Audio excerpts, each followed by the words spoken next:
This is a film for people, about the city they live in, how the city is changing for the people.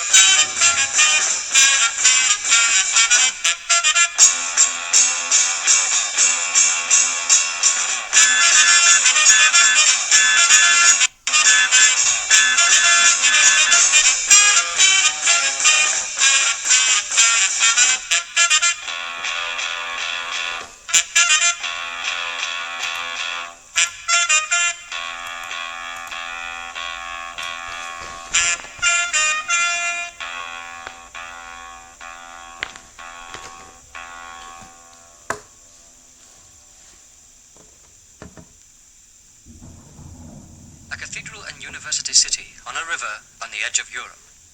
In 1707, Daniel Defoe visited Glasgow and found it one of the cleanliest, most beautiful and best-built cities in Great Britain. In 1707, 13,000 people in Glasgow. In 1707, a treaty of union between the Scottish and English parliaments. The Clyde flowed to the Atlantic. The Clyde was deepened and dredged. Glasgow grew, a mercantile and industrial city in the centre of the Western world. In 1807, 100,000 people in Glasgow. In 1907, 750,000. By the middle years of this century, 1,100,000 people living and working in less than 60 square miles. The second city of the empire had run out of space. Its air and river were polluted, its social problems enormous. It had to change.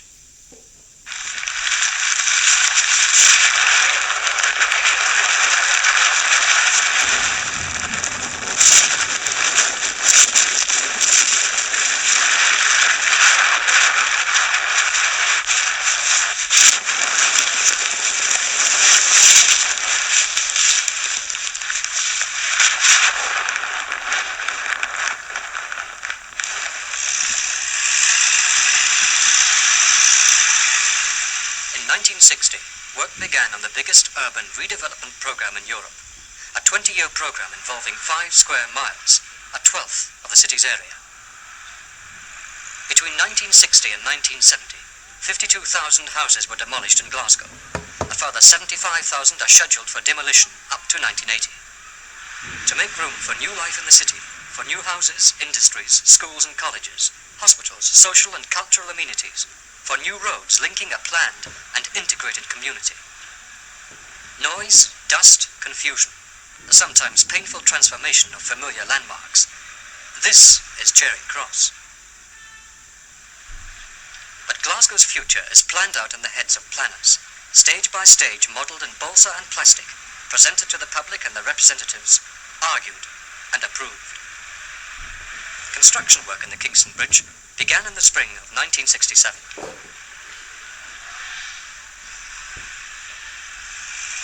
Cowlairs Industrial Zone, an integral part of Springburn Comprehensive Development Area.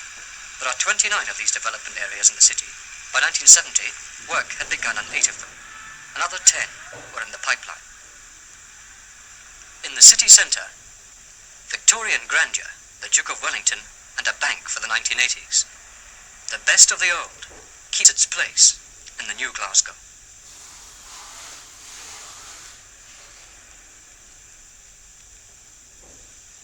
Glasgow's overspill means that in 1980, the population of the city will be 800,000 people. They will have good houses and a revitalised environment that will free them from the cramped conditions of the past. Sir Basil Spencer's high-rise flats in Hutchison Town, Gorbals, the first of the comprehensive development areas. Before redevelopment, population density was 460 people per acre. Now, is 150 people per acre, living with light, space, a sense of freedom.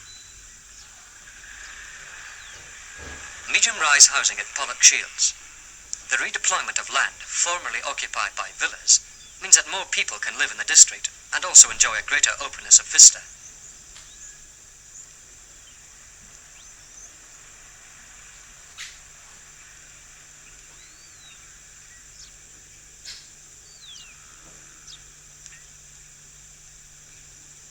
Highbrooks and in other parts of the city, low, medium, and high-rise housing are grouped together.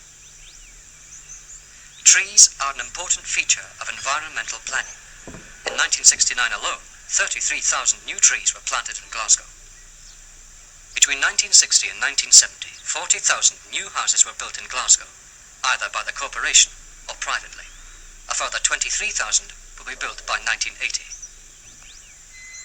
Comfort inside the home, a spacious environment, room to move and clean air to breathe. The goal for Housing 1980.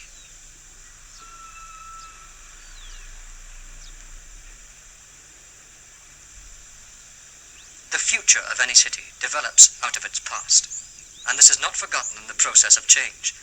Some of the best of Glasgow's traditional four-storey sandstone tenements are being modernised.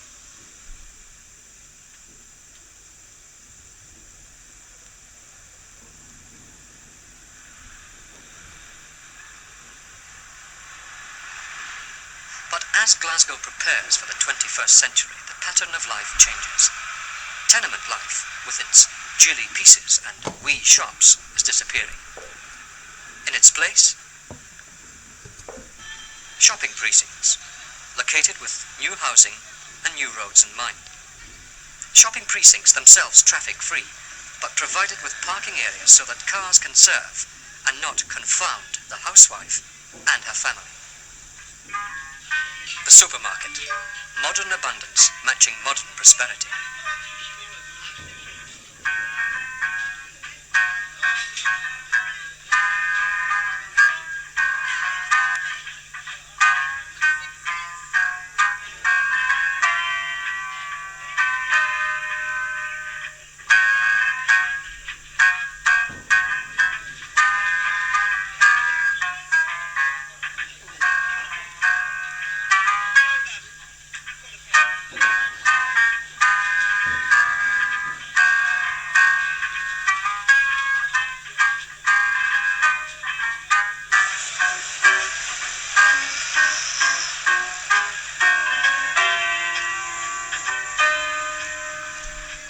Shawlands Shopping Centre. The shopping arcade at Gorbals. Shopping 1980 is convenience, safety, supplying the needs of material and physical excellence.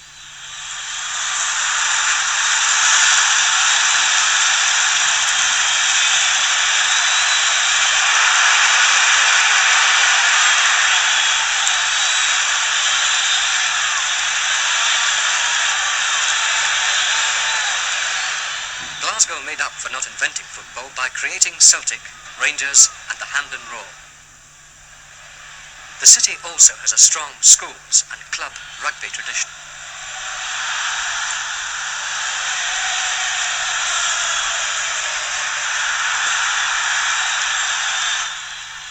And men and women with the leisure and energy to play sport, as well as just watch it.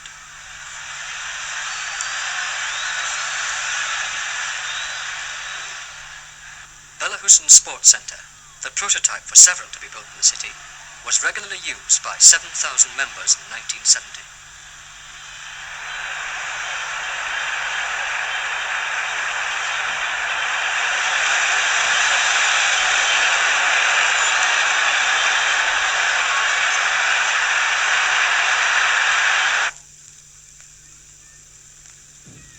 Scotland's other national game, golf, at Hagg's Castle. There are 11 golf courses within Glasgow city boundary, another 12 within a 1-mile radius. For getting away from the crowds and just walking about among trees and flowers and greenery, Glasgow offers a selection of 62 parks and recreation areas. The Botanic Gardens at the city's west end. A network of walkways linking the parks, extending their freedom, is planned for 1980. And the first sections were opened to the public in 1970.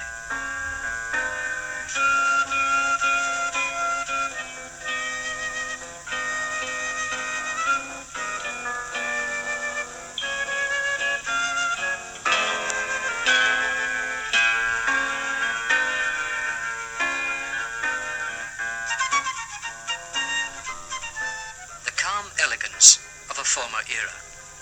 St Andrew's Halls, until gutted by fire, Glasgow's principal concert auditorium, is being rebuilt as an extension to the Mitchell Library. In line with the city's general policy of maintaining a balance between old and new, its splendid facade will be preserved. An entirely new cultural centre, including a major concert hall and civic theatre, will provide a focus for the artistic life of Glasgow 1980.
Of the city's nightlife dies away, and round midnight, the feel of Glasgow, nowhere more than in George Square. A statue of James Watt stands at one corner of the square. His portrait hangs in one of the city's galleries. In the 1760s at Glasgow University, Watt harnessed the power of steam, on which the city's merchants and industrialists grew rich. Their private houses today enrich the city's public life. Stirling's Library, the Scottish Stock Exchange in the centre of Glasgow, completely modernised inside, its exterior restored. Correlative with the period of Glasgow's greatest wealth was a flowering of architectural genius. Park Terrace, one of the finest examples of Victorian grace. Trinity Towers. The Glasgow School of Art, Charles Rennie Mackintosh's masterpiece.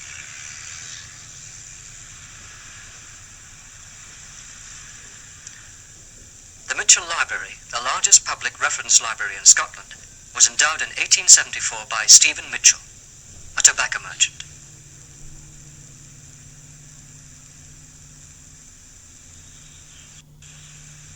Pollock House, designed by William Adam, was gifted to the city in 1967. Glasgow's patron saint, St Mungo, and Glasgow University. Part of the Burrell collection, one of the most important collections of paintings and art objects in the United Kingdom, is on display at Kelvin Grove Museum and Art Galleries. A new gallery to house the entire collection is planned for the grounds of Pollock House, and a competition will be held to find the best design. Kelvin Grove Museum itself epitomizes Glasgow's Victorian opulence. At the city's Transport Museum, monuments of engineering magnificence. A railway locomotive built at Springburn in the boom years of steam and empire. And at Kelvin Grove, a Clyde-built steamship engine.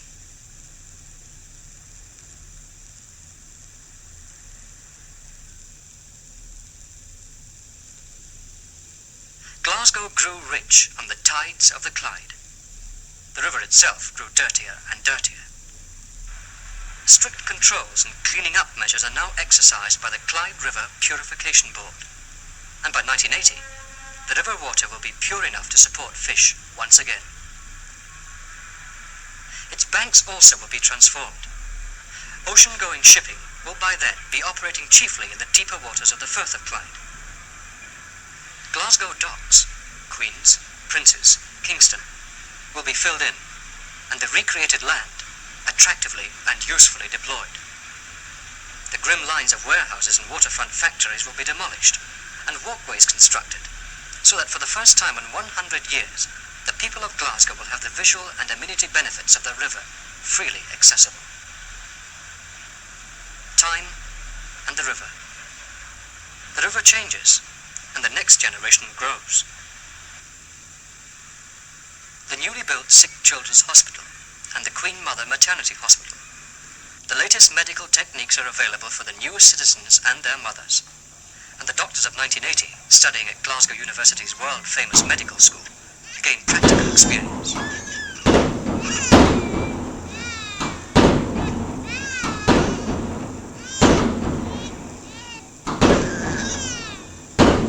At Jordan Hill Training College, the teachers of 1980.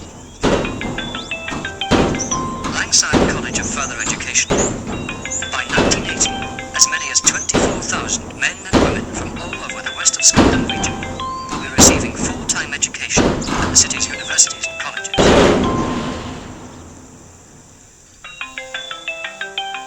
Part of a rapidly developing educational precinct near the city centre, Glasgow College of Building, and the young men whose skills will build the new houses and roads, offices and factories, hospitals, colleges and schools for their children, for the next generation.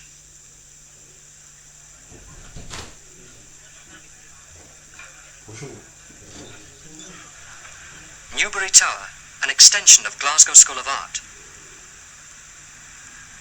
The new Glasgow University Library. In 1964, Glasgow's Royal College of Science and Technology was raised in status to a university, the University of Strathclyde, where the city's proud technological tradition, its fund of sheer know-how, is constantly being replenished and advanced.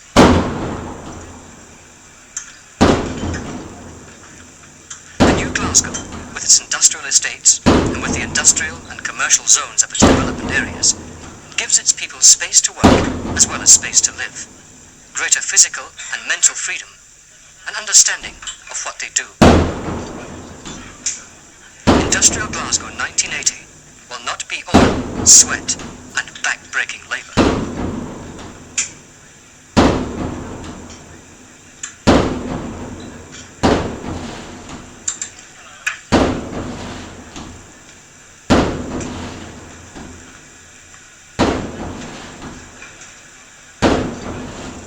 Commercial Glasgow 1980 will not be mindless columns of figures. Muscle gives place to automation. Heavy engineering to micro-engineering. The age of the computer.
Multiples.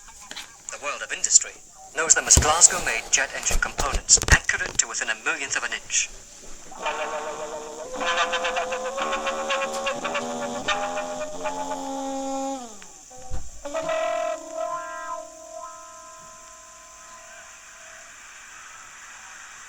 Glasgow consumes and produces, imports and exports. Its future growth depends on fast, efficient, automated handling of goods.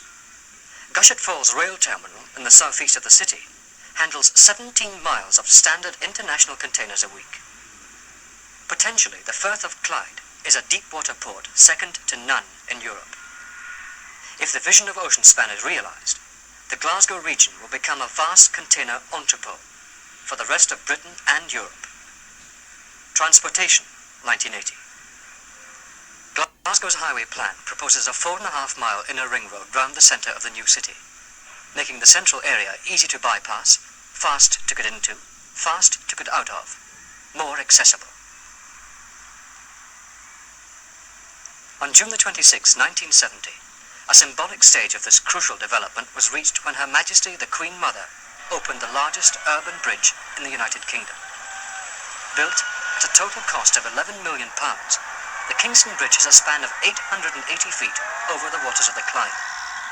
Its 5 northbound and 5 southbound lanes will carry 70,000 vehicles a day in 1975, 120,000 a day in 1990.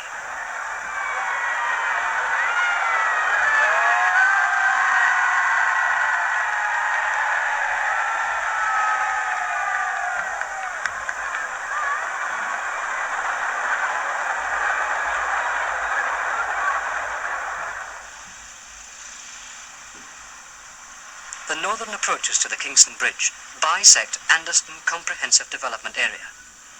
Immediately to the east of the new urban motorway are the glittering glass and concrete towers of Anderston's commercial zone.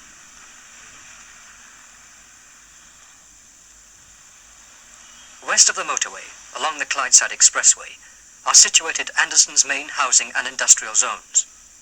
The commercial complex will incorporate a multiple-level system for a pedestrianised shopping area. People and shops on top, parking and services below.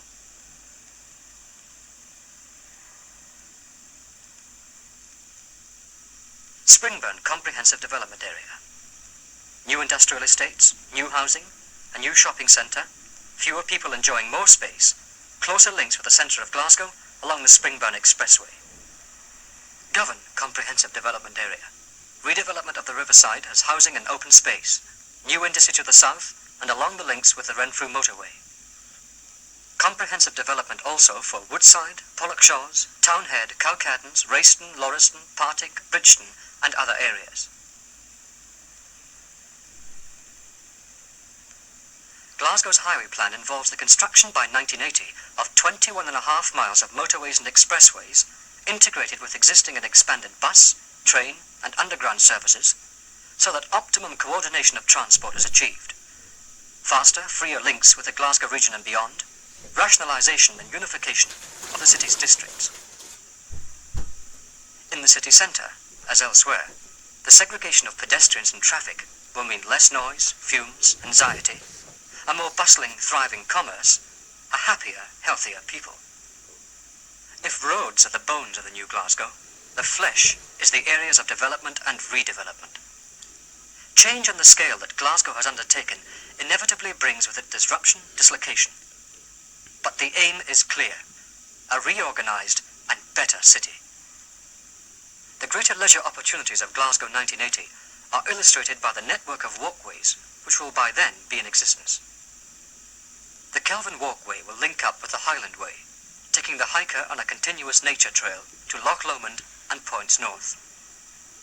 The overall plan for the new Glasgow, on which the light blue spots represent proposed shopping and community centres, transforms the heart of the city into clean air, uncongested commercial and housing areas, locates industry with people in mind, and with the communications network, makes the city freer and more rational in terms of space, more compact and efficient in terms of time.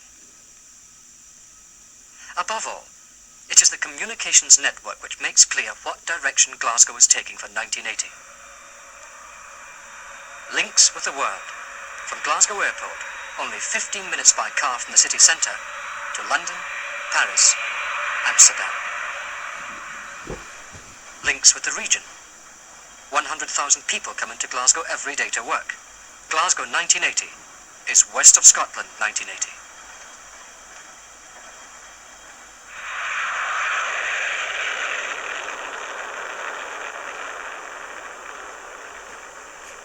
A city with a future as big as its past. A city of fighters, whose response to a challenge is usually bigger than the challenge itself. A city whose energy has perhaps too much in the recent past been frustrated and corrupted into violence by apparently insurmountable social problems. But an energy which today is expressing itself, rediscovering itself, through the dynamism of change, difficult but necessary change, towards planned freedom, mobility, a more happily coordinated and prosperous society. There's a lot to be done, but the city and its people are doing it, reaching out for Glasgow 1980.